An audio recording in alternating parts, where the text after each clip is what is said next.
This month's Where Did the Road Go is brought to you by 6 amazing individuals.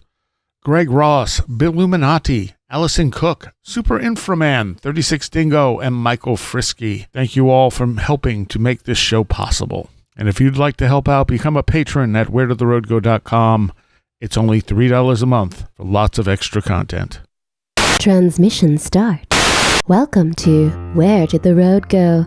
Join us as we wander off the path and explore lost history, consciousness, the paranormal, unexplained mysteries, alternative thought, and much more. We are present on the web at wheredidtheroadgo.com. Now here is your host, Seriah.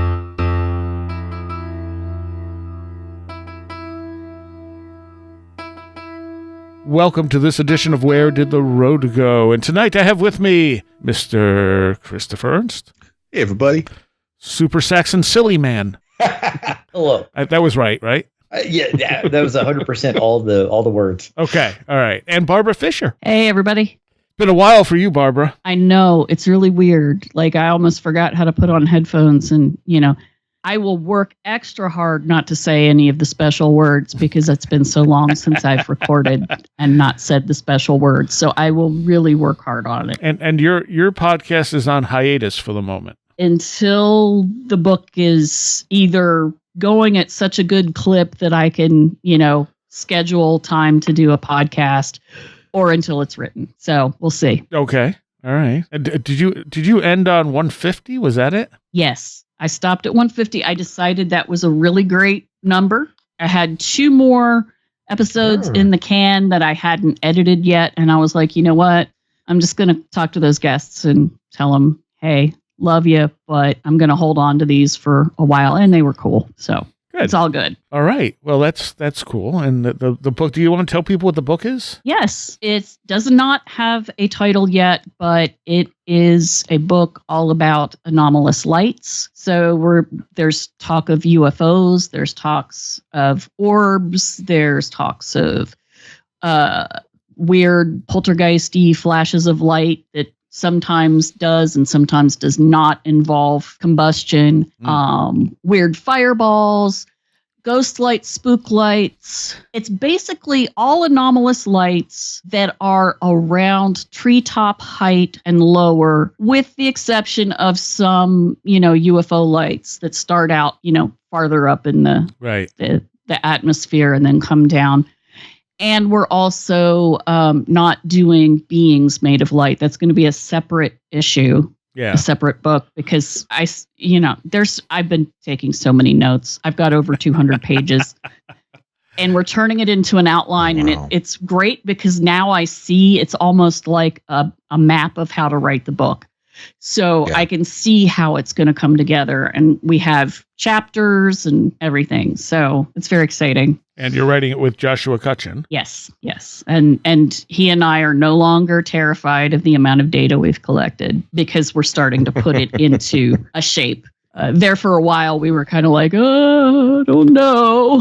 Why did we do this? This was a dumb idea. Yeah, that's always the scary portion of a creative project, is when you're lost and you're like, wait, why were we doing this? What is this? Ah! Yeah. It's like, why did we pick this topic? Oh, well. Well, I sent you the shows we did on Unexplained Lights, and I think we ended up doing, 2 or 3 parts and then a couple of follow-ups because there was so much of it. Yeah. And we didn't do as deep of a dive as you and Josh are. No. It's kind of scary, the amount of information. And I don't think Josh expected my type of research, which is kind of like a Wolverine. Like once I grab onto something, I don't let go, and then I tear it apart. And inside of it, I find other things, and so I go chase them down and grab onto them, and then tear it apart and find it. So basically, I find a book, and it's like, haha, cool. And then I get in there, and it starts telling me about other books, and then I go, aha. I go get them and tear them apart, and then tear another one apart. And then, yeah. So my house for a while looked like someone had ransacked a library and just started randomly piling books everywhere. But oddly enough, they weren't all about lights because they show up in all kinds of strange places. Oh, yeah. I think lights are one of the most common manifestations of all kinds of stuff. I mean, whatever this stuff is that we talk about on the show, from UFOs to ghosts to Bigfoot, and lights are one of the They're on commonalities. everything. That and Absolutely, poltergeist yeah. activity and electrical activity, but the electrical activity could also be tied into the night lights. Yes. Yeah. Yes. Oh, And yes. there There's is- lots of EM stuff in. Yeah. Lots. Yeah, and there is like, you know, a mythological spiritual tradition of that's very, very strong, you know, within many different practices and histories of this idea of the subtle world being the world of light and energy, and that being in the same way that we exist in this realm of, you know, physicality and atoms and particles, that you know, there is a sphere of reality, the subtle sphere that exists, you know, interpenetrating ours, but that, you know, we're not interacting with, that is itself light, and that, you know, we ourselves have analogous light bodies that we're carrying around with us, but we're just not conscious of. Yeah. Oh, yeah. I mean, again, all of that's in there. There's so much. Great. It's awesome. I'm psyched And then for it. there's the science part. There's biology, and Yeah. there's, Yeah. I mean, okay, yeah, Wilhelm Reich is in there. And Good. some people would say that's not science. And I'm like, yes, it is. It is. Yeah. But he's in there. And then the physics. Oh, my goodness, the physics. So, yeah. People's problem with Wilhelm Reich is that he was talking about orgone energy, which is short for orgasm energy, and it was in 1950. Yep. Yeah. Exactly. That Yeah. was the biggest argument against Wilhelm Reich, is that it was improper. Yeah, pretty much. Pretty much. I'm So, I'm sure some of his stuff is utter nonsense, but he did do solid scientific work trying to figure this stuff out. You know, some of it is kind of nonsensy, but a lot of it isn't. And Yeah, that's what I I agree. find fascinating. And he was able to do experiments and repeat them. And then other people were able to repeat his experiments. So that to me is not nonsense. That Yeah. to me is something we can't explain because we don't Right. know why. Right. You know, why could he cloud bust? Right. Why? Right. And Peter Robbins has a picture from Rendlesham during the whole UFO thing where they had a cloudbuster in the military base. Huh. That's Wow. interesting. Yeah. So they See, were. I'm writing that down so I can go bother him about it. Yeah, he's really into Wilhelm Reich. Oh, now I know. Oh, well, I'll bother him even more now. I think we did early on, one of the first times he came on, we did like a 3-part thing on Wilhelm Reich and barely even scratched the surface. Oh yeah, he was amazing and wild and just, you know, the first time I heard Kate Bush's song Cloud Busting, I didn't, you know, I'm in West Virginia. We don't play Kate Bush, you know. But somebody somewhere got a hold of the album that Cloud Busting's on and you know, gave it to the hard rock station. And they put this on and I'm like, what the hell is going on with this? What is happening? This is not Led Zeppelin. What? And then I'm listening and I'm like, organone. Wait a minute. Yeah, And then I right. actually listened and I'm like, holy crap. Yeah. I didn't even know So, that of was course, a thing. I had to go and find the record somewhere in Charleston, West Virginia. It got to be special ordered for me, but you know, I was very happy. But yeah, Reich was definitely an interesting individual who got really screwed by the government. Yes. All right, we're gonna do some listener stories. We're gonna do some old stories and like really old news reports and stuff. I don't have enough listener stories to do an entire. I don't know. I guess we'll see. There is at least one about light in here too. See? There you go. Nice. Of course. Gotta be. But I wanted to start with this account, which is, I don't know if it was in the newspaper or what, but it says, woman deer hunter in upstate New York sees Bigfoot. This was from November 22nd. And she said, on November 22nd, I was deer hunting with a friend on some state land in central New York. After we got settled into a spot to sit, we started hearing wood hitting wood, which sounds completely different from stepping on a branch that breaks, and several whooping, grunting noises.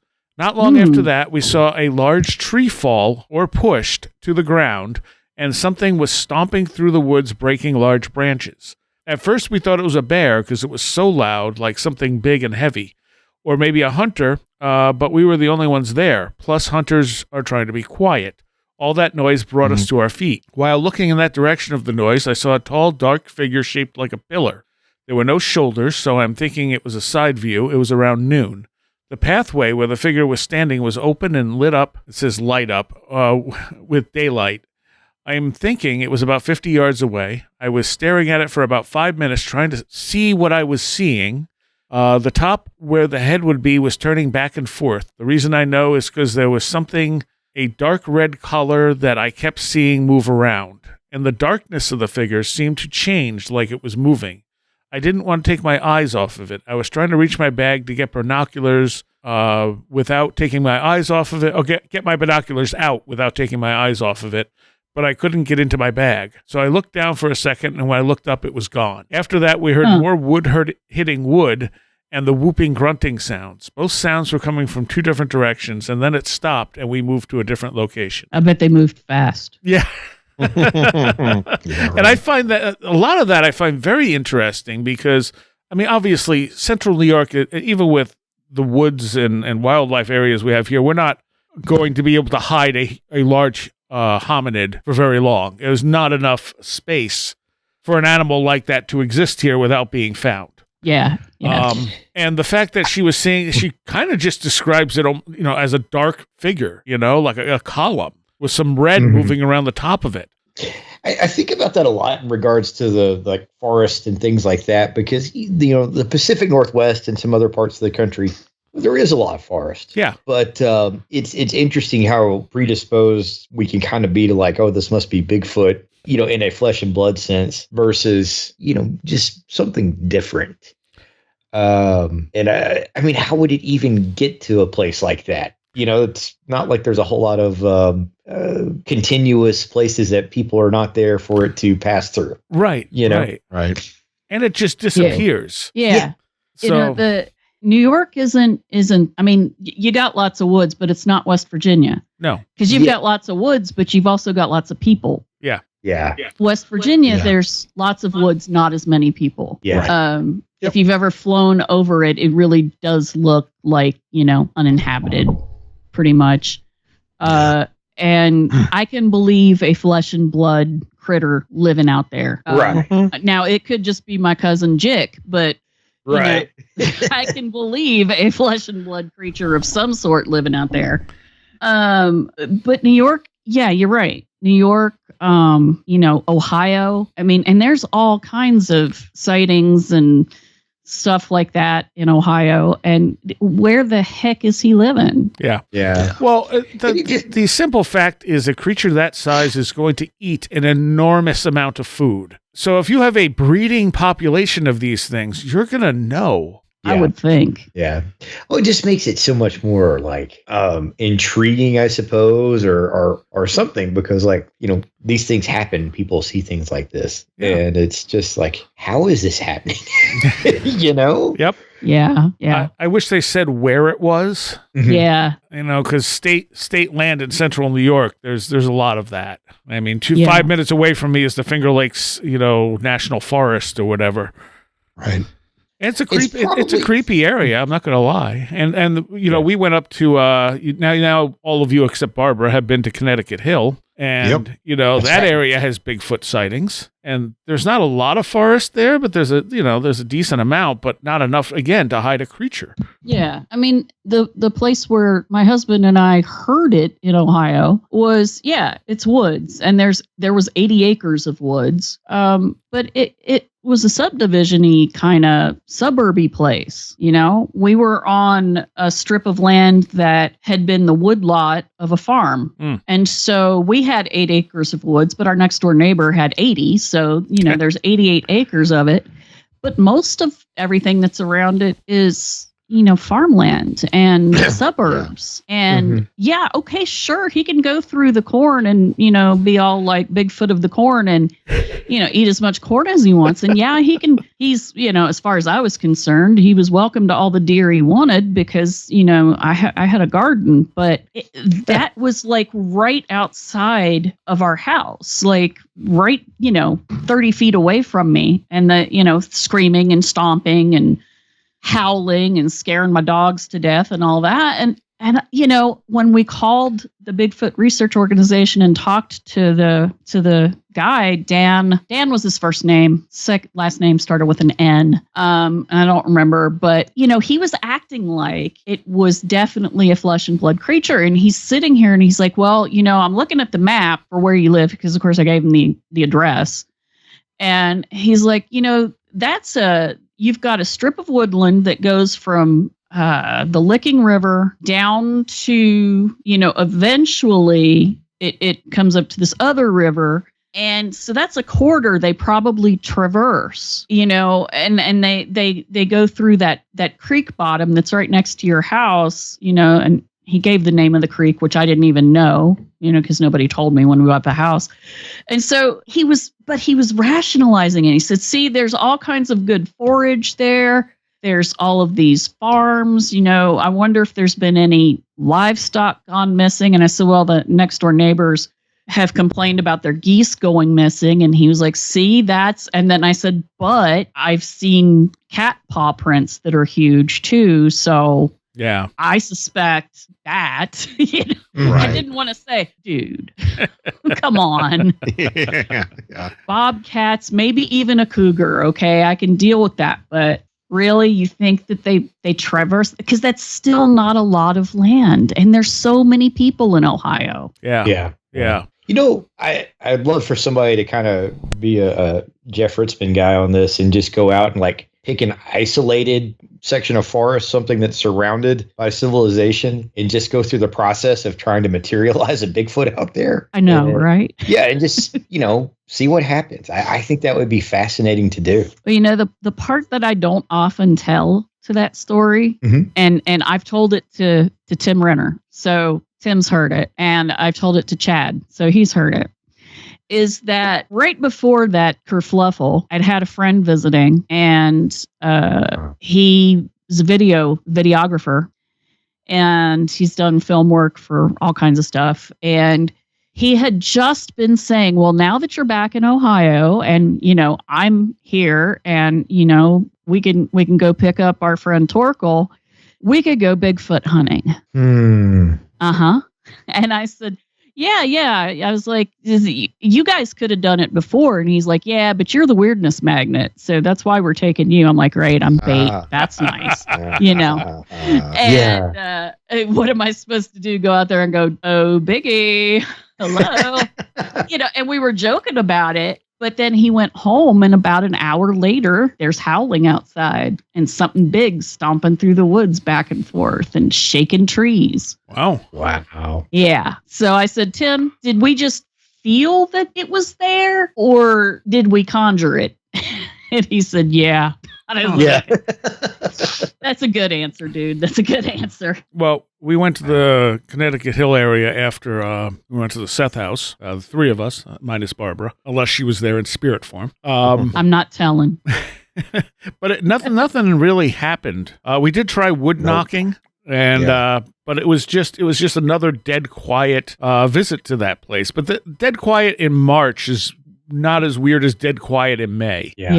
Yeah. I mean, it's actually a nice area. I get a pretty good vibe off of it. It's just people have said lots of weird stuff happens there. Yeah, I didn't get any weird, but it was really nice, really great. Well, for me at least, being a person who lives in a city, the lack of light pollution was gorgeous. Oh yeah, and the what was I going to say? Oh, the video I still haven't put up because I want to re-edit it into my friend's video from a couple of years earlier. As soon as I turned off the video camera, there was a very loud thump right next to me. And it's just like, oh yeah, you waited until I turned the video camera off. Of course you did. And of course, I could feel it in the ground, and there was nothing on the trail where I heard it from. Yeah. And I'm like, so what was that? And Natalie heard it. And Natalie was a distance away, and she thought it was me until I said something. She's like, that wasn't you? And I'm like, no, I don't know what that was. Wow. Yeah. See, and they do that. They they wait until you're not looking or listening or whatever it is you're doing. So we tried we recorded audio, but we didn't get anything really, as far as I know. It was just a nice visit. Yeah. And, Yeah, I mean, if next time I'm up around that, I definitely want to go there again. It's, if it were closer to me, it'd be great. yeah, well, at least it's not that far for you. It's a lot farther for Saxon. No. Yeah, it's super far for Saxon. A little far, but All right. So next story here. This one comes from Tony. And this is a few different things that happened to him. And it's very interesting because this is something... well, I'll get to it. All right. So he says, I'm a relatively new listener, sent your ways from the Brothers of the Serpent. One thing I like about both podcasts is the willingness of the host to say, I don't know, the hard questions each podcast takes on. It keeps you grounded, humble, and open to new possibilities as you learn and grow through life, which is, yes, anytime someone starts spouting off that they have all the answers, that's, to me, a red flag. yes.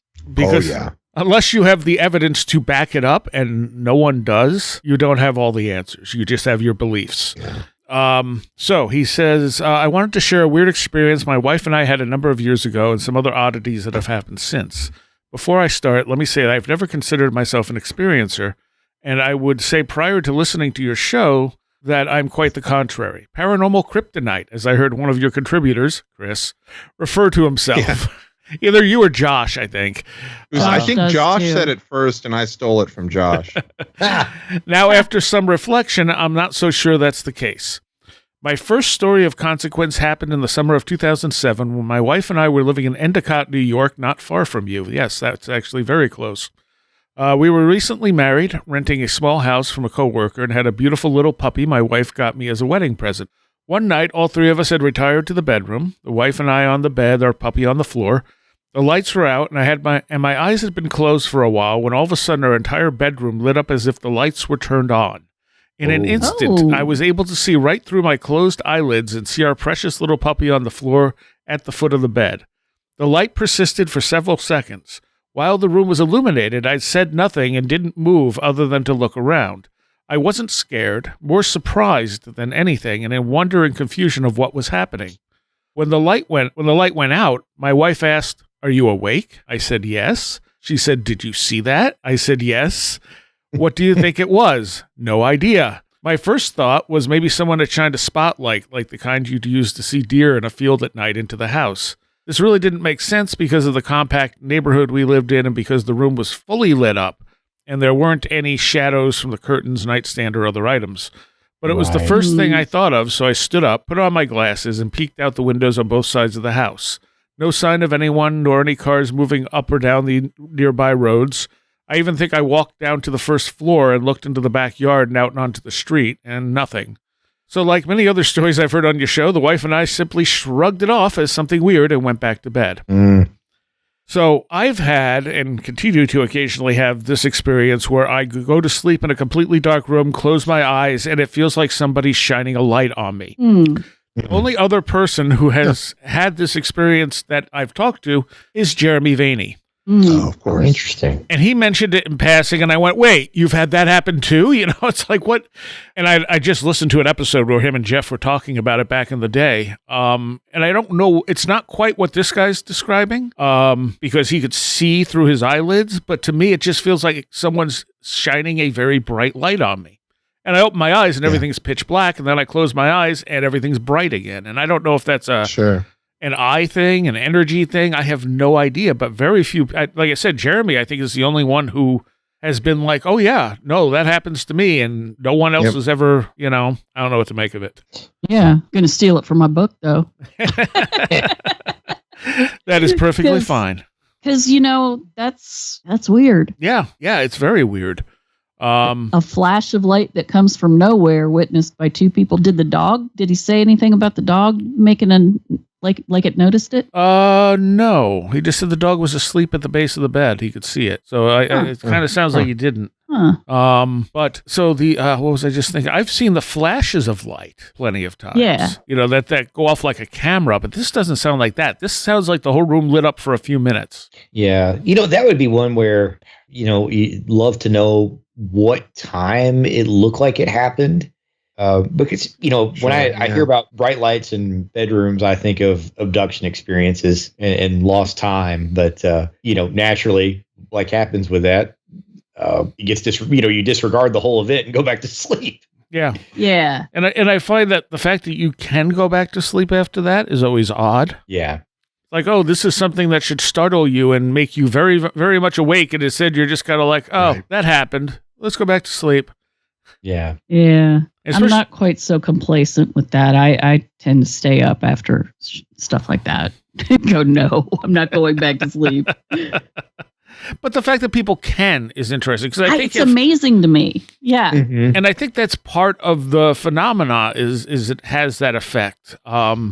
I definitely think so. Because yeah. if somebody banged on your door at 3 a.m, you're gonna and you get up and you check and it's just someone who had the wrong address or something. You're gonna be wide awake after that. Oh yeah. Mhm. Yeah. Had that happen, I know. Yeah. It might be John Keel checking on the Mothman, but Nah, it was a drunk guy. It was a drunk guy whose car that he busted a tire. And so he spent the night in our driveway until his dad came and picked him up. So, yeah. Yeah. Because doesn't the Mothman College prophecy start with John Keel walking up to someone's? Yeah. That's right. Yep. Yeah, it does. Yep. Walking on the muddy road in the rain, thunderstorm. And yeah, he says that it started a whole rumor about the devil wandering the hills. And then the two people who finally let him into the house, finally made a phone call for him. They ended up dying in the bridge Oh. disaster. Right. That's So right. of course that's that right. added to the whole, the devil was wandering around West Virginia. Yeah. So Wow. yeah, and that's a beautifully written passage too. Yes. Yeah. So that was the first part of his email here. And so he continues. I just moved it up, so now I gotta find. Okay. Nothing of note happened for the next several years. But after moving to PA and starting a family, I had some bouts of what I suppose is sleep paralysis. It was most often a feeling of suffocation with a feeling of pressure or weight on my torso, upper body. That's, of course, the nightmare hag scenario. When it happened, my conscious mind awoke, aware that it was happening, but I was unable to move or do anything about it. These were heady days full of stress, establishing a career and raising small kids, so maybe you can chalk that up to some normal medical condition, or maybe it was odd stuff happening during a liminal period, I don't know, or maybe it's both. I was about to say maybe it's both. Right. So that, nightmare hag is a common thing. Sleep paralysis is so hard because some of it is likely just a simple misfiring of the brain. Yeah. Mhm. But then you have, cases where it seems like it probably isn't. I don't know, my sleep paralysis is weird because it happens the minute I lay down. It's not like I've been waking up and can't move. It's usually I lay down and then immediately drop into a sleep paralysis state. Oh, that's interesting. weird. Yeah. So I'm not dreaming because I haven't gotten to sleep yet. And Yeah, That's that's go ahead, weird. Sorry. No, go ahead. I follow the Gateway tape subreddit. Yep. It's kind of interesting. There's a lot of good anecdotal responses and people asking questions about meditation and OBEs and things like that.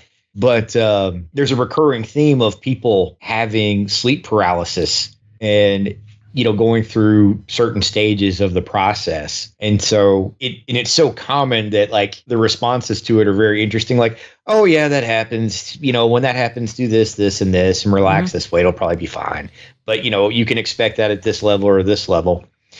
And it's just interesting to me to see with a lot of the Gateway tapes experiences being about, OBEs, where you're moving towards, that being a very regular and fundamental part of that process. Yeah. Sure. Yeah. And the Gateway tapes, for anyone who doesn't know, is based on the Monroe Institute. That's right. Yes. Yep. That's right. Yep. And And they were see- also the ones around which the report was the CIA report that was released recently. That kind of there was a little bit of a kerfuffle about. I forget the exact name of it, but it was researching this basically, as a means by which to very quickly turn CIA agents and other military, soldiers into yogic killing machines, or that would be the end result, I guess. Oh, Yeah. I didn't hear about this. They can't do anything without trying to turn it into something to kill people with. Well, yeah, that's their job, killing people. They just people. can't. I mean, I guess it's their jobs, but Jesus. It should be defense. Instead, it's killing people. Yeah. Right. But it would be nice if it was like how to be healthy or live longer. Or, you know. We ask for so much. Yeah, right. Can't have healthcare, guys. We got to have missiles. Yes. And we need sleep paralysis zombies to go out and kill the spies or something. Yeah.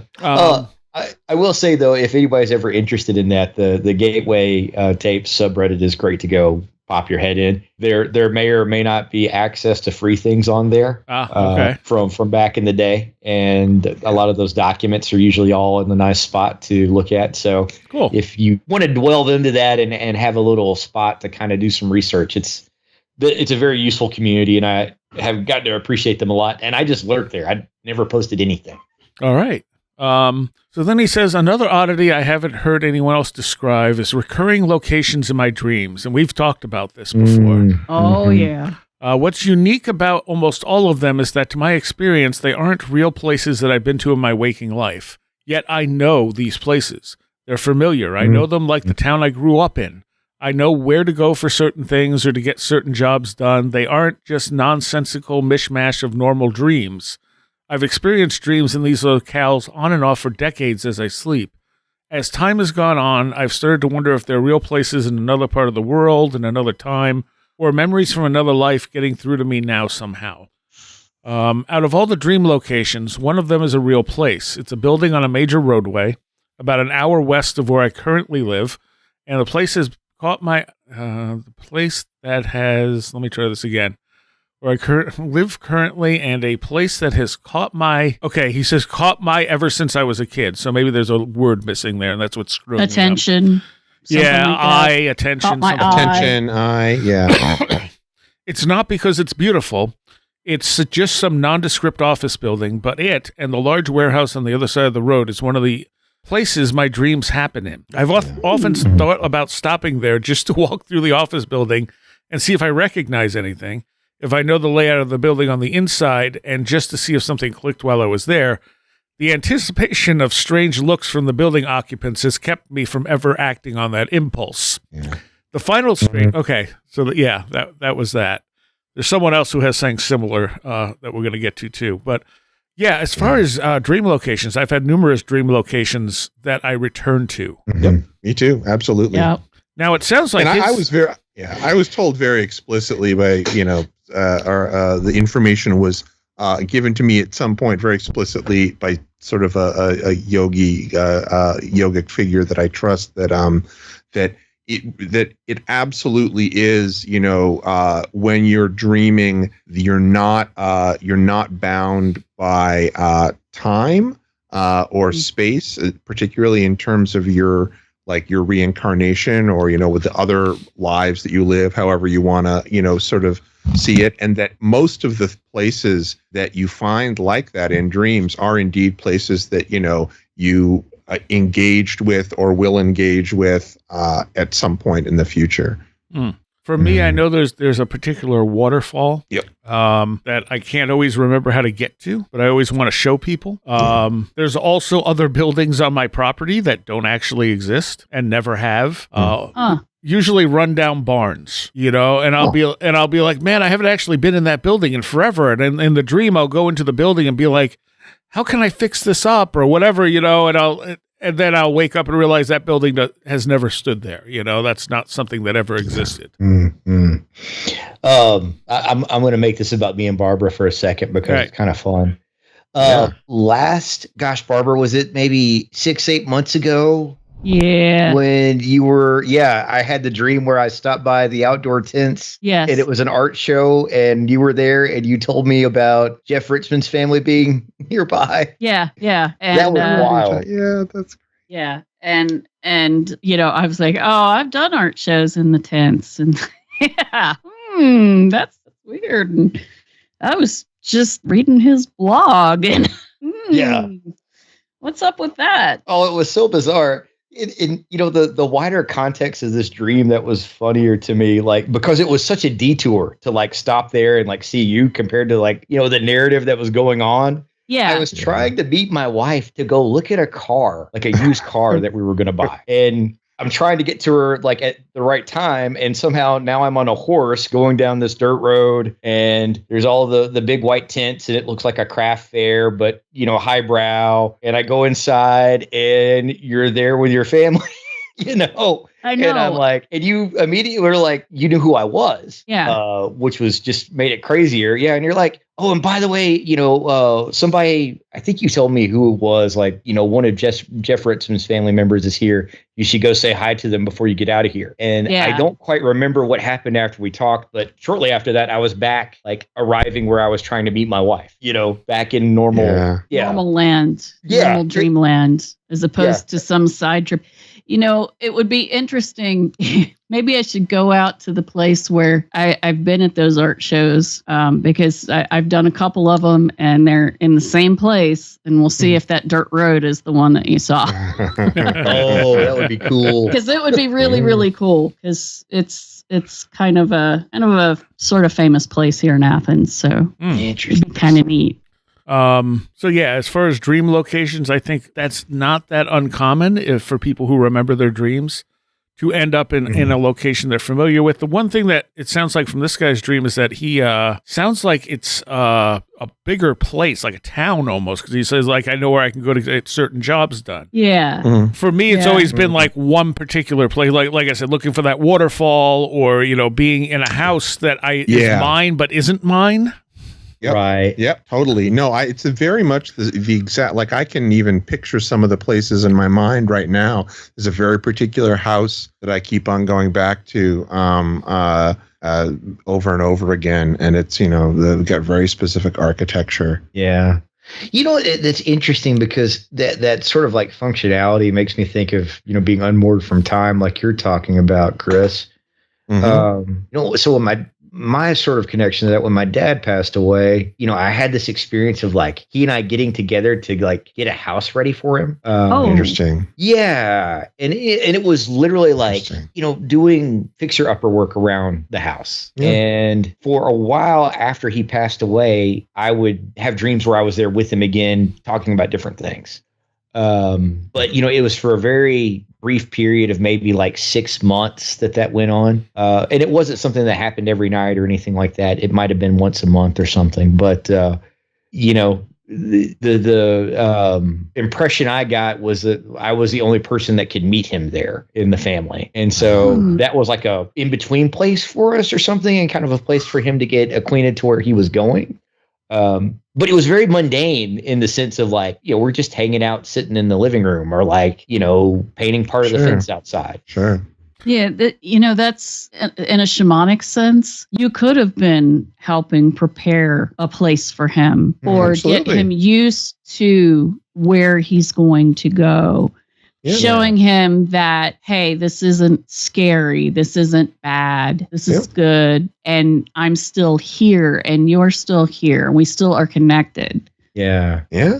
Wow. Absolutely. I hadn't thought about it like that. That's pretty awesome, Barbara. Yeah. And you're acting as a psychopomp in many ways. And there are people who, I'm going to get a real woo now and talk about reincarnation or current incarnation where you're living in two different lives at the same time in a way. Yeah. And it's possible in your dreams that you wander around and help people out. You don't know. There are people who do that as part of their shamanic practice. And sometimes it's people they don't know. And sometimes, like with you, it's someone that they do know. Fascinating. So I don't want to drag us too far off, but Seriah and Chris know this. I had we'll call it an acquaintance's deceased father show up to like ask me to go check on them. Yeah. It was weird because it was somebody that, somebody I had dated much younger and had a great time with, but we're adults and married and all those things. And, it would be appropriate to be like, hey, ex-girlfriend that did all these things, we had all this fun with, and that sort of stuff. And the the dad showed up, and I'm like, I'm going to call him John because I'm going to use his real name. And I'm like, John, what are you doing here? And he's like, hey, I need you to call my daughter. Just check on her. Send her a note. And I'm like, isn't that going to be kind of weird? He goes, just check on her. Okay. And she seemed fine, but maybe it was the thought. I don't know. Yeah. And we were mentioning Jeff Ritzmann there with your interactions with them. Jeff's wife passed away at the end of last year, which is just so sad. It really is, and it leaves his son without anyone, any parents. Yeah. I'd never met her, never talked to her. I mean, I heard her on some of the Paratopias that they did because she went ghost hunting with them and stuff. But Jeremy Vaeni has a very nice piece up about that whole thing. Apparently, part of the reason he was posting all the old Paratopias was for her, and he almost stopped doing it, unfortunately. But he said he's like, "No, I'm going to keep doing it till it's done." I'm like, "Good," because I mean, there's a lot of important stuff in those Paratopias, honestly. Yeah.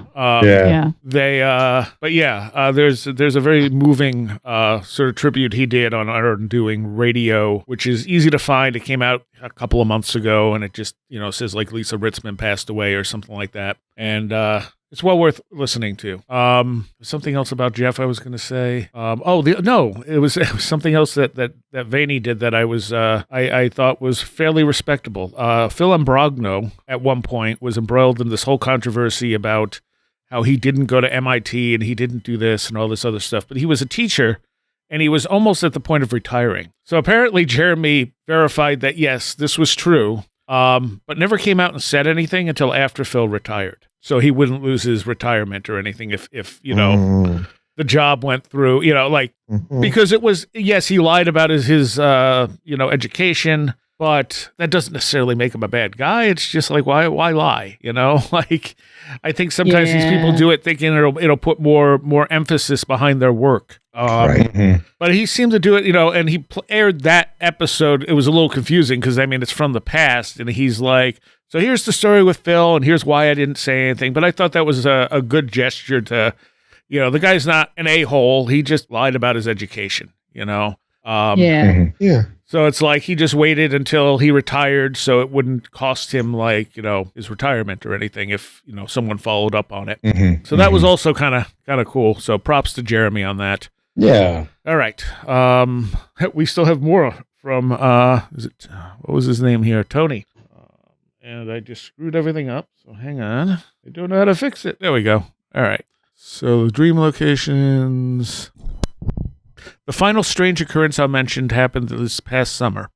To provide some context, I was close with my uncle, maybe closer than even some of his own children. He was my next-door neighbor and deeply involved with the local school.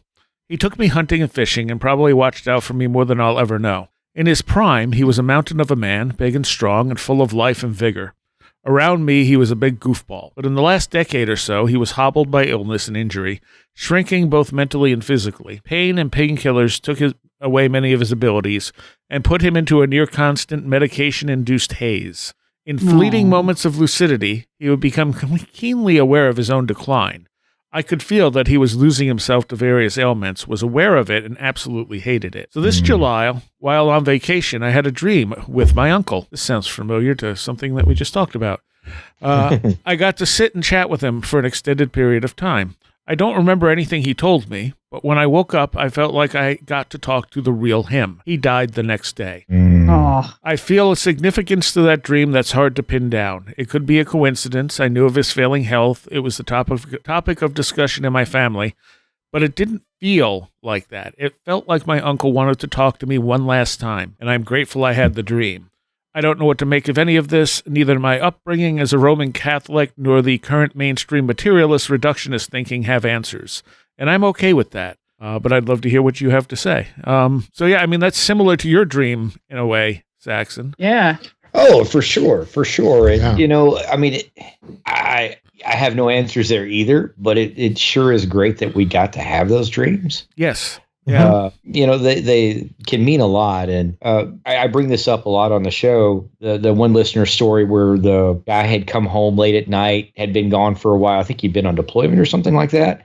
And ended up sitting on the porch with his neighbor, having a conversation for several hours. And it turned out the neighbor had died, while he was right. gone, Yeah. you know, Yeah. quite a significant time beforehand. And so, no, I think that those things are that sort of chance to like, you know, it may be, I want you to remember me like this, Yeah. Mhm. you know, just to like make it a little easier for you. Very possible. And the fact that it has an impact on you makes it real on some level, no matter what. Right. Absolutely. So Yeah, I don't think that I think we have dreams that are just dreams. sure. Mhm. You know, I Yes. think we have dreams that really are what the reductionist, materialistic science psychologists, psychiatrists say it is, which is where we're just taking our information and shuffling it around Mhm. and putting Definitely. it in various places in our memory Yep. banks. I And- generally call it a subconscious dump. Yeah. Yeah. Yeah. Mhm. Big dreams and little dreams. Big dreams and little dreams, absolutely. And both of those sounded like big dreams. Yeah. Mhm. And I do absolutely think that big dreams have meaning and that they are real on maybe not Yes. in a materialistic sense, but we're not simply materialistic beings. Yeah. You know, yeah, we got the meat suits, you know, we've got atoms and molecules and all kinds of stuff going on. But even in material reality, most of it is empty space. Yeah. And, you know, just to add to that, I think, you know, intuitively, you probably have like a subtle sense of the difference in the big dreams and the little dreams. And obviously that's subjective, but still, you know, I think that's your best indicator of, okay, this had an impact on me and was something different versus, Yeah. you know, last night I dreamed about the grocery list and the stuff I have to do tomorrow and the food on the stove was on fire and I don't have enough time to cook during the day. You know, like all that just Oh, coming yeah. out. Yeah. Or Or the stress. when you work free. Yeah, right. When you work like a late night double and then you have to work early in the morning and your dreams are you're on the line again making fries. Yes. Oh my God, fries. So when I was in culinary school, talk about stress dreams, we had a fountain in our bedroom that was great before I went to culinary school. It was so relaxing, little running water, trickle, trickle, trickle. So nice, so nice, so pretty. When I went to culinary school, it turned into the sound of a fryolator. Oh no! Turned into French fry frying or whatever we were deep frying. And it would wake me up in a cold sweat, especially after some fool drained one of those into a plastic bucket. So yeah, we had to move that fountain into the living room and just not have that anymore. Wow. So yeah, when you said making fries on the line, it's like, oh my God, those dreams. Yeah. Yep. All right, let's and I think with dreams too, it's not just big dreams and little dreams. I think there's so many different categories of what's going on when our bodies are asleep. From out of body experiences to whatever's going on in sleep paralysis to cognitive type of stuff. And probably a lot of stuff we're not even aware of that we can't even comprehend here. Yeah. So this one comes from Eric, and it's a short one. He says, I had an experience in 2016 where 3 birds in 3 different locations flew head-on towards me while I was driving. In each case, the birds always appeared to be waiting for me to pass by. The 3 birds made deliberate movements to plant themselves on the upper driver's side corner of my windshield. The same morning when the 3rd and final bird hit my car was the day that I quit my job of 8 years. I changed careers immediately after quitting that job, and I'm now self-employed and much happier. I have never seen birds behave like this before or since. I'd like to think what's your panel's thoughts on birds acting as omens or messengers for life changes. And yeah, I think that's how I would take it when something like that happens to me. Yeah. Yeah. Was it a crow or a raven or an owl? Doesn't say. Yeah, it could have been any kind. Could be any kind. Doesn't really matter. Yeah. Yeah, I mean, birds are messengers. Birds are souls too. That's another sort of general thing that you can say about all birds in mythological and magical, reality. Okay. Yeah, I would think the same thing. I've had this sort of like internal thought process about this because, I love hawks. I love birds of prey. And, I used to think like when I saw a red-tailed hawk or something like that, that was some sort of message. And now I see them all the time, though. But I live in an area where there's a lot more rat. You know. So you get back into that sorting through, like, oh, is this something really interesting, or is this just like really cool wildlife that I get to see, every day or every other day?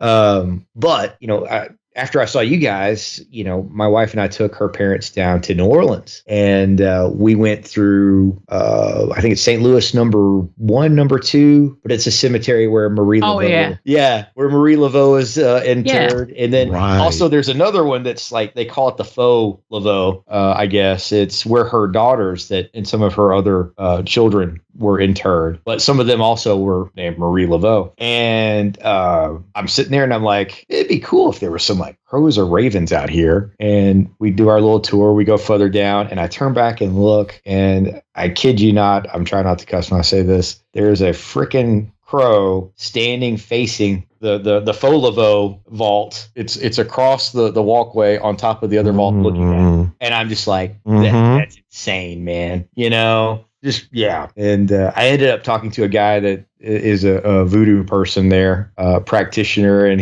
I showed him the picture, and he was like, "Yeah, that's just weird. Isn't that awesome?" Oh, yeah, that's cool. It was neat. That's exactly what you want to happen. I mean, I know. It was almost like cool to the point of being cliche. Yeah. All right, let's take a quick break, and we'll be right back. Quick mid-show break here. First of all, contact info. Everything can be found at wheredidtheroadgo.com. That's links to all our social media, to every show, right back to the first one, including the 1 or 2 that YouTube removed early on. It's also where you can submit stories. You can message me right from the website, or preferably you can email me at stories@wheredidtheroadgo.com. And we'll talk about your story on a future episode, or have you on to talk about it, depending on how things go and what the story is. I also like to remind everyone that I do a heavy music show, if anyone is interested in that. It's at thelastexit.org. There's a very extensive archive. It's a weekly show where I play a lot of underground stuff, a very eclectic mix of stuff you're not going to hear anywhere else. Plus, we have live bands and do movie reviews and all kinds of stuff like that. And that, again, thelastexit.org, and the show is The Last Exit for the Lost. All right, for a suggestion or a recommendation, this week, I think I'm going to go with the Bright Sessions. Now, the Bright Sessions started back in like 2015 or so, maybe even before that. It was actually one of the first podcasts I stumbled upon. I started out with Welcome to Night Vale, and then started looking at what else was out there. And at the time, it wasn't like it is now. It wasn't flooded with podcasts by, big companies and stuff like that with major actors in them and stuff. It was all independent stuff. A lot of it was really good, and a lot of it I've already recommended. But I never listened to the Bright Sessions because at the time, I was using iTunes to download all the episodes. And then I would listen back to them, in downloaded form on my phone. And for some reason, the Bright Sessions didn't have their episodes numbered. So all I had were a batch of files. And I started listening to it and realized I couldn't figure out the order because it wasn't set up that way. It is now. It looks like it's set up pretty logically now. So Lauren Shippen does it. And she's generally good in most of the stuff she does. And it looks like she must have renumbered everything. But there's like 6 seasons. I just started season 3. And it's about people who have special abilities like clairvoyance or extreme empathy, yes. Or a girl who can jump to different points in time. She can't interact, but she can witness things. And it's very well done. The voice acting is top-notch. The story is pretty interesting. Like I said, I'm only in season 3. I think if I remember from what she said at the beginning... Again, she must have changed some of it. It's 4 seasons for the main story arc. And then there's a season or 2 of like standalones. And then there's some kind of like following up on characters in the last season or something like that. I don't know. It's interesting. I'm enjoying it. So I'm going to recommend the Bright Sessions. Yeah, because I think I went Night Vale and then maybe Alice Isn't Dead, which was another Night Vale show. I'm not sure. But then, like The Bridge, Ars Paradoxica, which the Bright Sessions actually do a crossover episode with that I forgot about until I heard it. Black Tapes, Tanis, lots of great podcasts out there that were really interesting. And I almost feel like the quality of a lot of podcasts has dropped. There's some really good ones right now, but overall, a lot of them just don't stand up to the stuff they were doing then. The narrative style was a little more creative. And it wasn't flooded, like I said, with major releases from these big companies who realized, hey, podcasting is the thing we should do. So yeah, the Bright Sessions. That's my recommendation for this week. And now let's go back to the show. So you are listening to Where Did the Road Go? And this is a listener stories episode, which I guess is going to be pretty much all listener stories. I didn't know if what we had was going to take up the whole show, but I guess it is. We talk a lot. Yeah. Well, that's good. I hope it's good. I think it's good. So I think I have one more here. And this is from Bill. He says, it's Bill, the old punk rock guy from Kenosha. I hope you're doing well. The Where Did the Road Go shows have been very good. I meant to post these to the Where Did the Road Go Discord, but they're too long. I mentioned 2 posts and I broke them up here. They're in reverse chronological order because the whole thing ends on a happier note that way. So the first one. Fair. Huh? That's fair. Yeah. Yeah. First one says, I've had 2 of these dreams. The most recent was mid-January. The first was summer of 2020, which is going to be the next post. I just love that one, and I can't not relay it. This one had some cartoonish gore, as a warning. In both these dreams, I'm not me. I have different families. I'm decades younger, no tattoos. It's not me. In the next posted dream, I'm not really human. I've had the DMT experience where I've lived an entire life in 15 minutes, more than twice. It's not like that. The most distinct difference is that while dreaming, I was aware of both the dream ego and my baseline ego. The DMT ego just lives his life ignorant of anything but his life. I forgot most of it once I was fully sober. The dream. So I'm being herded into the entrance of an abandoned department store at the end of a shopping mall. This place exists in reality. This seems to be a theme tonight. There's a half dozen of us, and behind us doing the herding are 3 Dollar General versions of dictators, kind of like Mussolini with cheap uniforms. I must have had some idea I was dreaming because I said to them, isn't this supposed to be a spirit Halloween? So we're led down some... led down some stairs. These don't really exist in reality, into a hangar with a chain link pen in the middle of where there's more people. One of them is my dream ego's father. He doesn't look like my dad. Now, I know I'm dreaming. My dream ego is late 20s, 30 years max. Dream dad says we're being taken as slaves, and here I now have 3 younger dream sisters, 1 adult, the other 2 are fairly young, but they aren't there. This is all a priori knowledge. He says, get out of here and get revenge. And here's where something very interesting happened. I felt the pain of being honor-bound. This is absolutely unlike me. I don't have much in the way of sentimentality towards most humans. I know I miss out on a lot because of that. It's cool. So baseline ego says, okay, dream, let's do this thing. I get out through a loading dock, which exists in reality. Outside, there's a group of about 50 people. One guy, early 20s, says, I got people in there. And I say, let's do this thing. Baseline ego is fully entertained by this. It's like a video game. Then the guy and I are in an empty banquet hall, crouched on either side of the entrance to the foyer. Wealthy people are in there and waiting to be seated. They are stereotypes of the Burgios. Did I say that right? There we go. I knew I didn't say that right. That's okay, it's French. As the 2 first men enter, we use these delicate little pole arms to pierce their necks. They don't see us, even though we're crouching right next to them. I'm concentrating on the victim's neck, but I can see other people passing between the 2 murders we're committing. My victim has the manner of someone whose jacket got caught on a nail. He's taking these half steps back and forth, twisting his torso in an attempt to free himself. I have enough time to slice an H shape into his artery, but when the skin opens up, there's another layer of skin under it. He stumbles into the dining hall with the rest of the crowd. I try to make eye contact with my partner, but he's discarded his weapon. He's backing away from the whole scene. I look in the direction he's looking, and there's a terrified old woman with a baby in her arms. I look over at the table where our victims are sitting next to each other. They are watching me. Their neck wounds finally opened up, and blood blasts straight up with so much force that it scrubs off all of the flesh on that side of their heads. Their skulls are yellow like school buses. My victim is polishing his fork with his napkin, unfazed. I leave my weapon and say to my partner, dude, we've been duped. I don't want to just kill people for nothing. We're just killing people here. You're dreaming like I am. It all sounds very dramatic, but here's where I woke up because the baseline ego was laughing physically.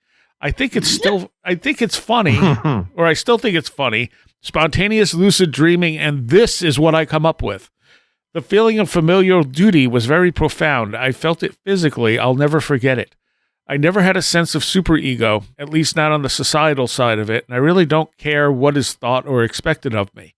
This experience provides a subjective insight into something about psychology I don't understand fully. It was like intense withdrawal for approval.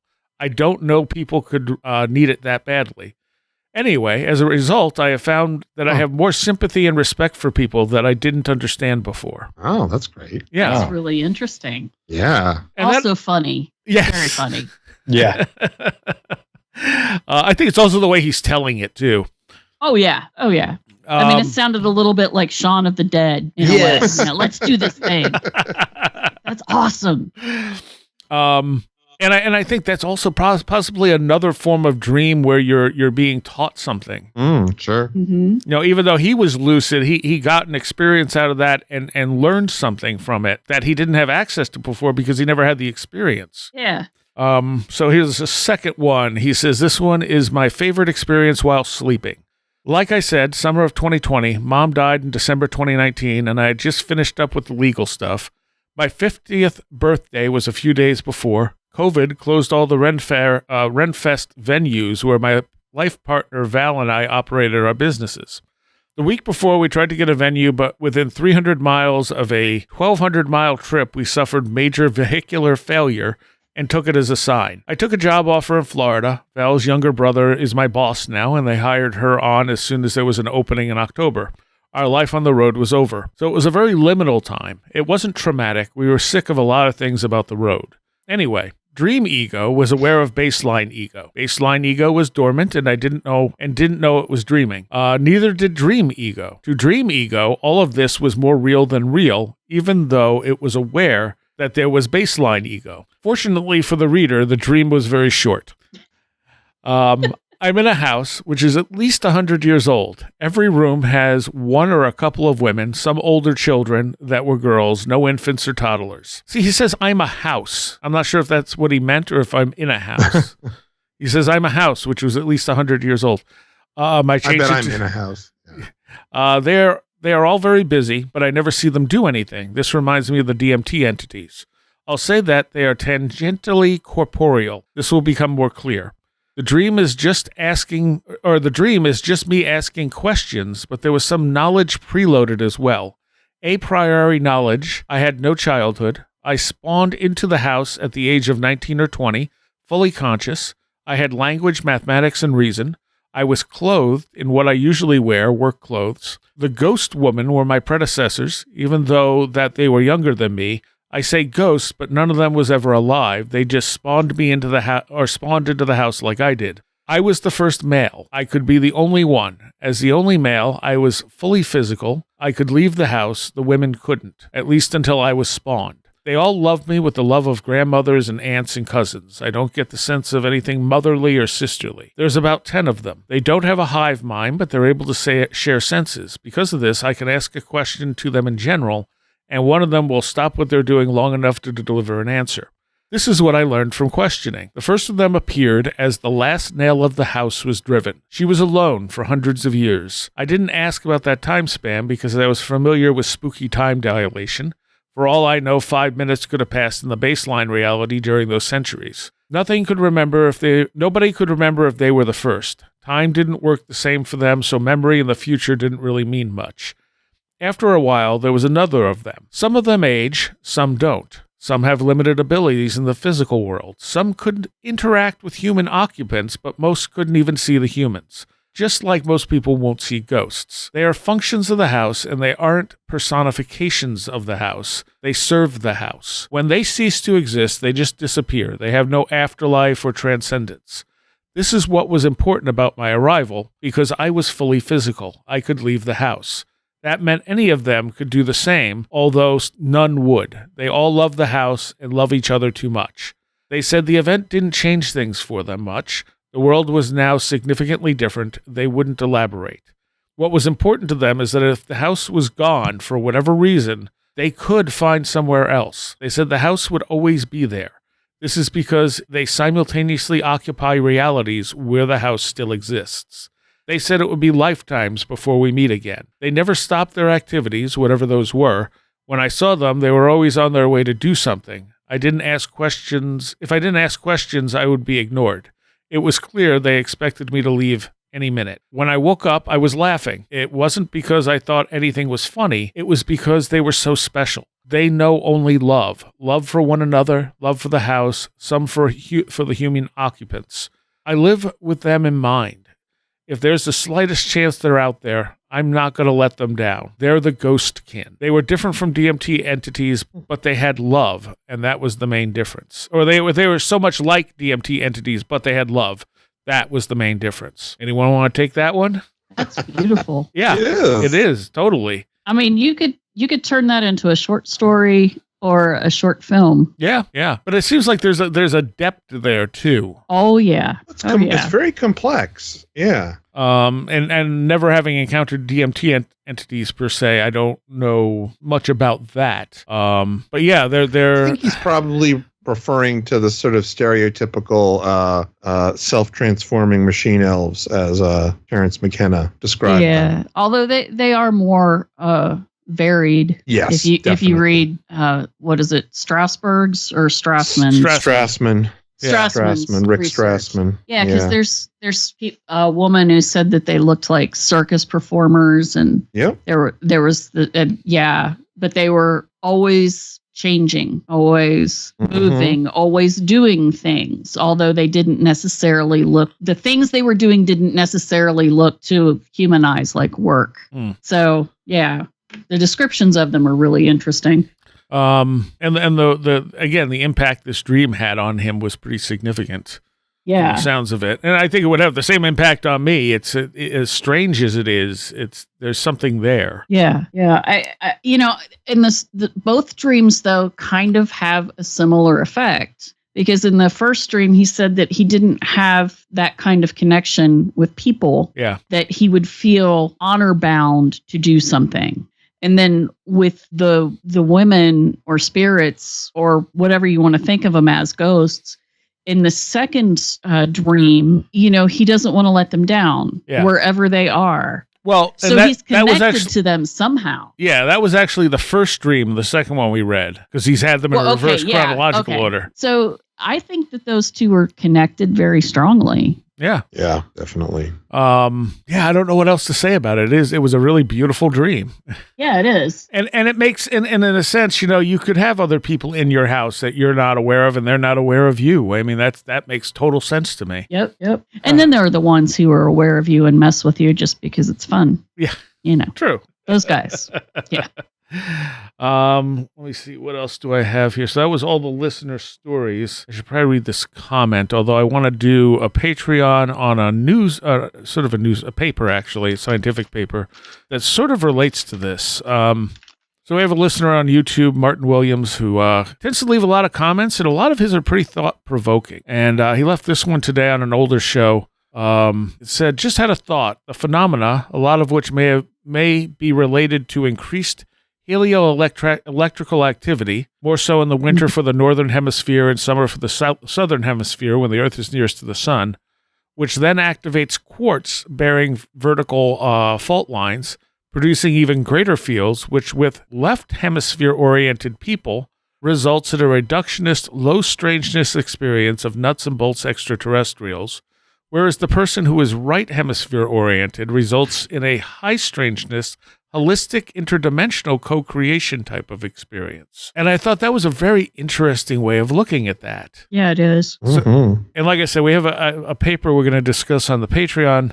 but that deals with research that's been done on solar cycles and stuff like that. But this, that might be why some people have that very literal nuts and bolts sort of experience, because that's the part of the brain that they go to interpret this stuff. Yeah, I can see that.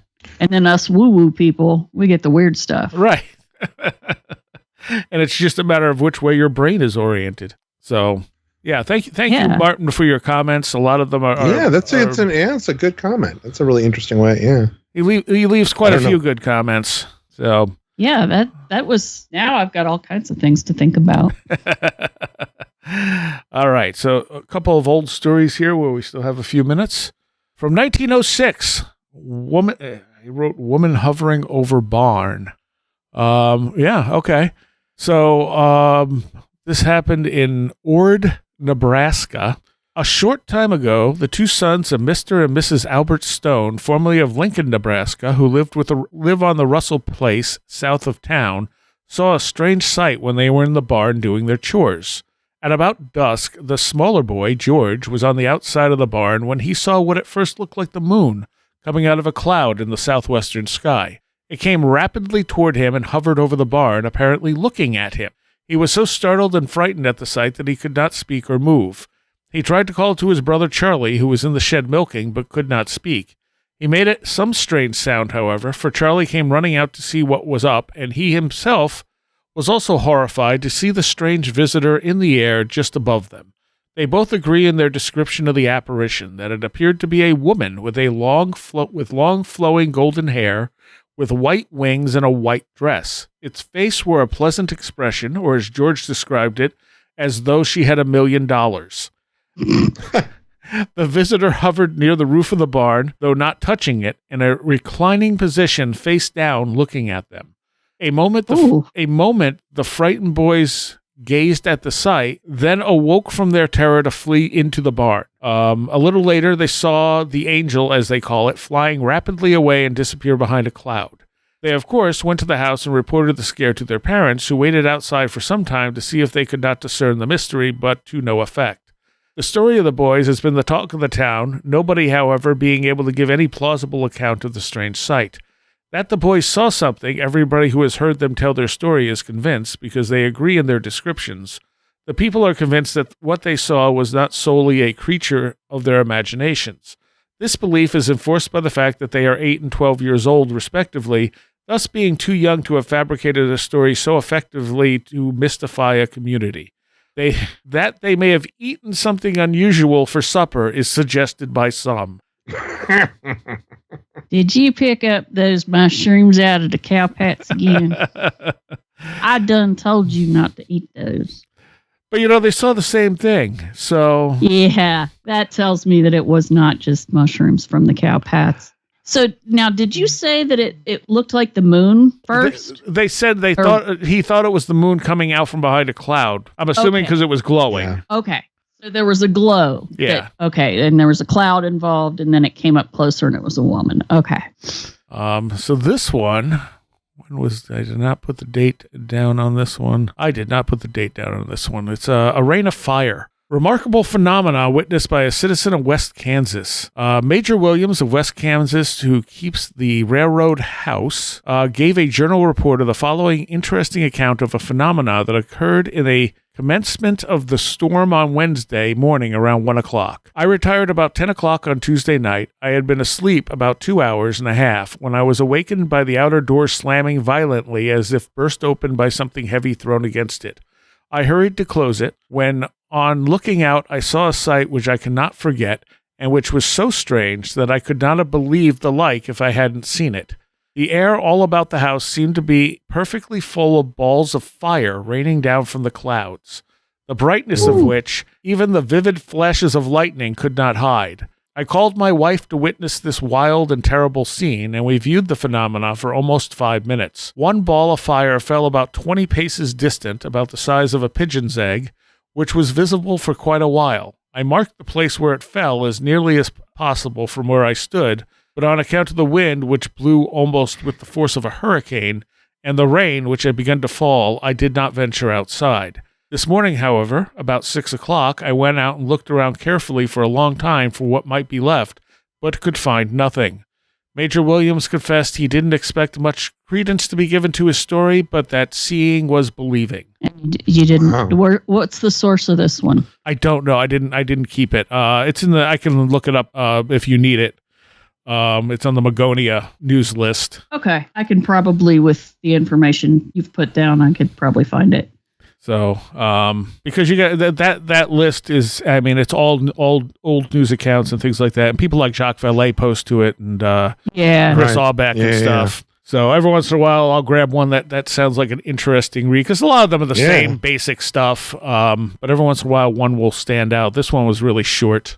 It's just called, let's see if I can read it. And a lot of them are literal copies of newspapers, so they're a little hard to read. This one's from it says, Sounded like it was somewhere in the 1800s. The last one? Well, yeah, this one is from, it says Melbourne, Victoria, 1848 to 1957. Okay.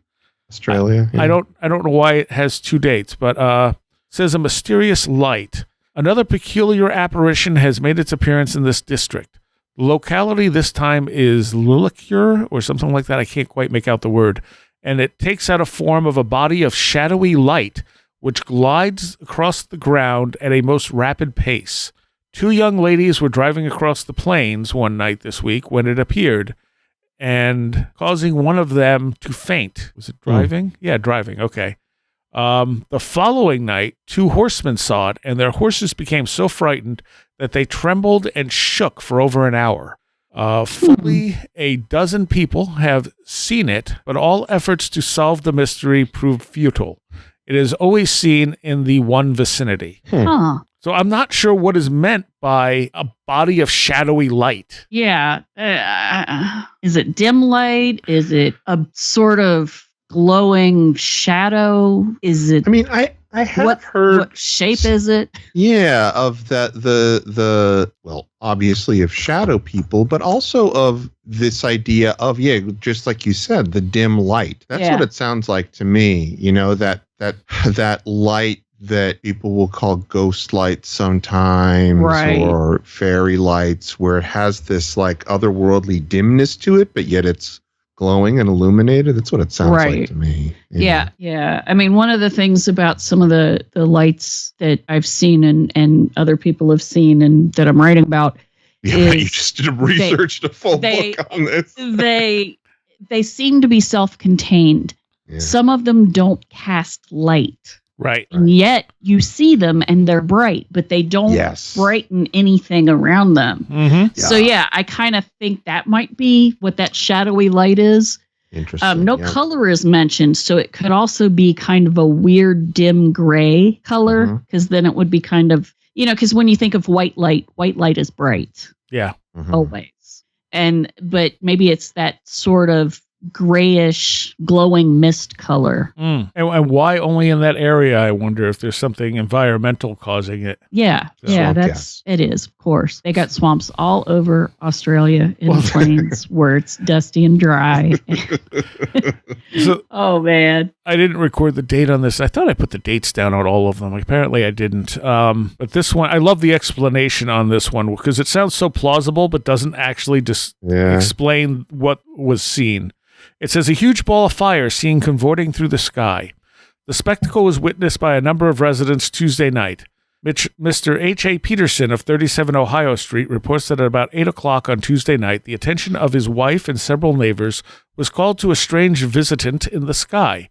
It was a huge fireball of vivid red color. It was erratic in its movement, darting up and down, and to the naked eye seemed to be, as one awestruck spectator declared, about 35 feet from the moon. The unusual and beautiful spectacle lasted about half an hour, the fireball finally disappearing above the clouds. The strange phenomena may probably be explained by the following dispatch published in this morning's papers. New York, May 14th, William A. Eddy, the Bayonne meteorologist, says that as a result of the volcanic disturbances in the West Indies, a red haze should be seen here at sunset about Decoration Day. I don't know what Decoration Day is. Mr. Eddy estimates that millions of tons of fine volcanic dust from Martinique and St. Vincent will be carried around the world in 10 days at the rate of 100 miles an hour and should reach here by way of San Francisco around the end of the month. The red haze, Mr. Eddy says, will be visible only when the skies are clear. So how does that exactly explain a huge ball of fire for 30 minutes? Yeah. It doesn't explain a damn thing. Not at all. I mean, I can't even picture people reading that at the time and not going, Yeah. what in tarnation are they talking about? Because that's what is going through my head, except it was different special words than tarnation. But yeah, and that's another thing that I have discovered in all of my reading is that some of the explanations that people come up with are more ridiculous and unbelievable than just going, it's some mysterious type of light and maybe it's supernatural. It sounds, because they come up with some stuff that's just unbelievable. Oh yeah, absolutely. As long as it fits into their paradigm, though, it's preferable to a simpler, weirder answer. Yeah. Yeah. Okay, I got one more here. This one says, did I put the date on this one? I did not. I am very bad about that. You were bad, Seriah. bad. I put it on Naughty. one apparently, and that was it. So this is just titled "Saw Strange Display." I don't know if there was supposed to be more above that, but that's where it cuts. That could be lots of things.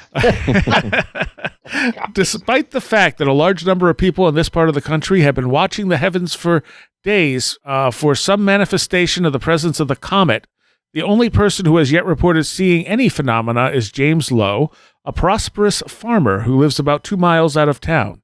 Mr. Lowe says that at sunrise yesterday morning, he and his family saw one of the most beautiful spectacles that he ever witnessed. He arose about 4 o'clock, and after doing some work at the barn, went back to the house. It was just about sunrise, and he looked toward the east when he saw a magnificent spectacle which he has not the power to describe. He immediately called for the rest of his members of his family, who came out and for some minutes were entertained by the wonderful celestial display. He describes the display as looking like thousands of wheels of fire spinning around like buzzsaws, and at every revolution, hundreds of balls of fire would fly off the teeth of the buzzsaw-like wheels.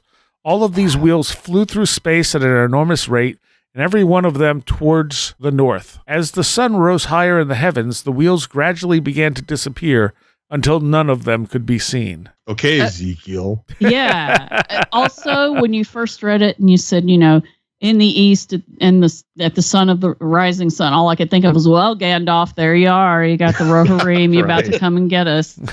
It's like, uh-oh. That is a pretty glorious sight if you're besieged. So I can see that. But even so, lots of Ezekiel wheels. Yeah. If they're talking about a comet, I wonder that's, I guess, a way to date it is what comet are they talking about? Yeah, they didn't specify, and I didn't copy the date. If there was a date attached, I think there's usually a date attached. Jaggy teeth. I'm imagining what that looks like. It's weird. Definitely is weird. It's weird. Yeah. Well, and then like all the balls of fire coming off. Oh, yeah. Yeah. Yeah. And they didn't mention any sound either. No. Of course, these news articles are usually so short that they lack a lot of detail, unfortunately. Yeah. They're still interesting, but... It's frustrating, though, because it's like, did it make a sound? Was there a smell? Was how far away do you think they were from you? It's like the reporter just takes down whatever the person says, doesn't ask any questions, and then that's that. Yeah. All right, so we're about out of time. For the Patreon, like I said, I have this paper that was written about the effects of different things in the environment on psi and stuff. A little bit of like what Martin was talking about in his comment. So we'll go over that. Okay. But for now, where can people find you all? Let's start with Barbara. You can find me on Facebook or Instagram. 6 Degrees of John Keel on Instagram, Barbara Fisher on Facebook, and Barbara Fisher on Instagram too. I've got 2 accounts. And there's a 6 Degrees page on Facebook as well. And you can find me in those places. And the podcast's still there for people to listen. Oh yeah. If you want to listen to the back catalog, doesn't that sound official? The back catalog of my podcast. You can listen to them at 6degreesofjohnkeel.com. And Chris, where can people find you? You can go to brightrectangle.com to find links to where films are. Hopefully soon, the film about Where the Road Go will be available as well. through streaming. If you were in Stockholm last month, Sweden, you could have seen it at a festival, as well as the UK, the Fortean Festival. But those are not places that I'm going to be, unfortunately, or I wasn't able to be because one was in the past. Right. But that's it. I don't really exist in social. All right. And Super Saxon Silly Man? I've got a shortened version of that, just Super Inframan, that you can find me on Instagram. And then, Saxon Williams on Facebook, and I hang around the Discord some too. All right. Awesome. Thank you all. Thank you. Thank you. I want to take a moment here to thank all of my patrons, especially those of you pledging $10 or more, because you're the ones that keep making this show possible. So my thanks to Greg Ross, Illuminati, Cara Henryson, John Blackburn, Madeline J., Matt in Delaware, Allison Cook, 36 Dingo, Tim, Andrew Nichols, Matthew Sproul, Midnight Review Presents, Christine, a blue second-gen MR2 drifting around a Japanese mountain, Patricia Giaquinta, Alex Whitcomb, American Rambler, Andrew Maines, Andrew Malone, Ann Witowski, Barbara Fisher, Beverly Williamson, Big Boy Limina, Bright Rectangle, Charles Davis, Charles in Florida, the land of the crazy and communicable, CJ, Craig Parmenter, Diane B., MTK, Eric Citron, Eric Todd, History and Coffee, J. Otto Bullitt, Jack Huntington, James Lindsay, Jim and Sophie, John Mattingly, John Bracken, John Hewling, Carla Mahoney, Kevin Schreck, Cool Kitty, Kristen L., Laser Printer Jam,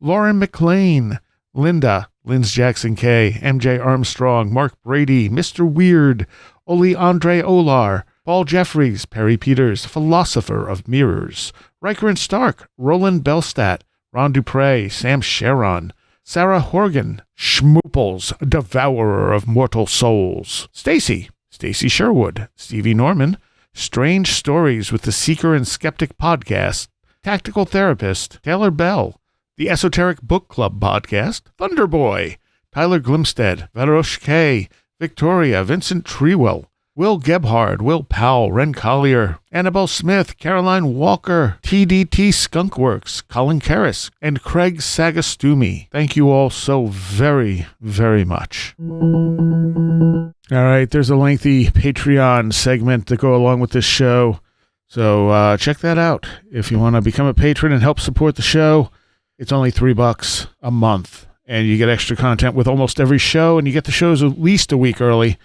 Sometimes a little more, depending on how quickly I get them up to the public. Plus other stuff, other fun stuff in there as well. I do want to welcome a bunch of new Patreons. David Prestridge, Joel Hansen, Black Wolf, John Oates, Sherry Werner, John Schreffler, Cecil Myland, Kerry McCabe, Goularoo, Micah Hill, Deb Silva, Corey Nelson, and also thanks to Petter Scarup and Kieran Finn for some donations. I hope all you new patrons enjoy the extra content, and all the past stuff is there too. See you next time.